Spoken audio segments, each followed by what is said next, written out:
Imagine spending $4 million in years of research to fix something that wasn't actually broken, and then watching customers revolt so violently that grown adults started hoarding cases of soda like it was the end of the world. This is the story of New Coke, one of the most infamous marketing blunders in American corporate history. To understand how Coca-Cola nearly destroyed its own legacy, we have to go back to the early 1980s when the soft drink wars were reaching a boiling point. Pepsi had been running an aggressive campaign called the Pepsi Challenge, a blind taste test where everyday consumers repeatedly chose Pepsi's sweeter flavor over Coca-Cola's classic formula. Coca-Cola executives watched their market share slowly erode year after year.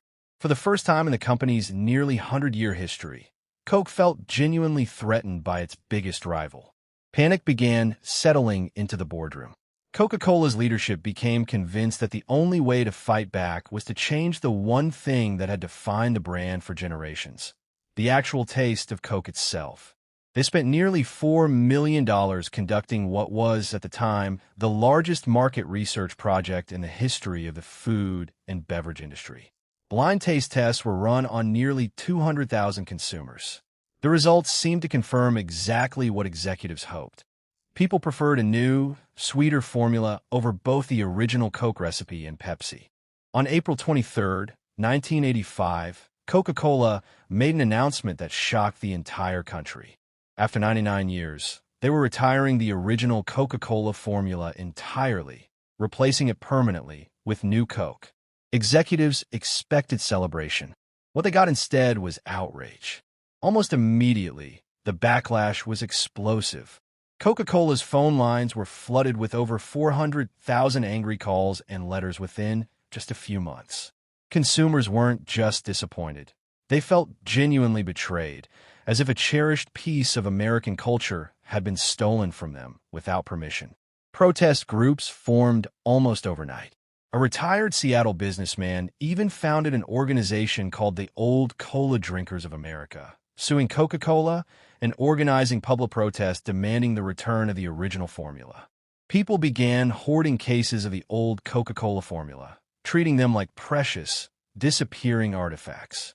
Some bought and stockpiled hundreds of dollars worth of old formula Coke, storing them in garages and basements as if preparing for a shortage. What Coca-Cola's market research had completely failed to measure wasn't taste at all. It was emotional attachment. For millions of Americans, Coca-Cola wasn't just a beverage. It was tied to childhood memories, family traditions, and a sense of nostalgic national identity. No blind taste test could ever capture that emotional connection. The backlash grew so intense that it made national news nightly, with some commentators comparing the outrage to a genuine national crisis. Just 79 days after launching New Coke, Coca-Cola made an extraordinary decision.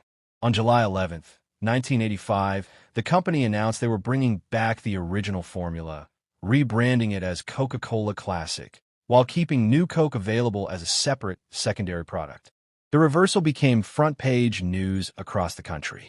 Some analysts even speculated, only half-jokingly, that the entire fiasco might have been an elaborate secret marketing strategy designed specifically to reignite public passion for the original formula. In reality, it was a genuine, deeply embarrassing mistake. But the public reaction to the return of Coca-Cola Classic was nothing short of euphoric. Sales of Coca-Cola Classic soared, ultimately surpassing pre-New Coke levels within just a matter of months. New Coke, meanwhile, quietly faded into irrelevance, eventually being discontinued entirely by the mid-1990s.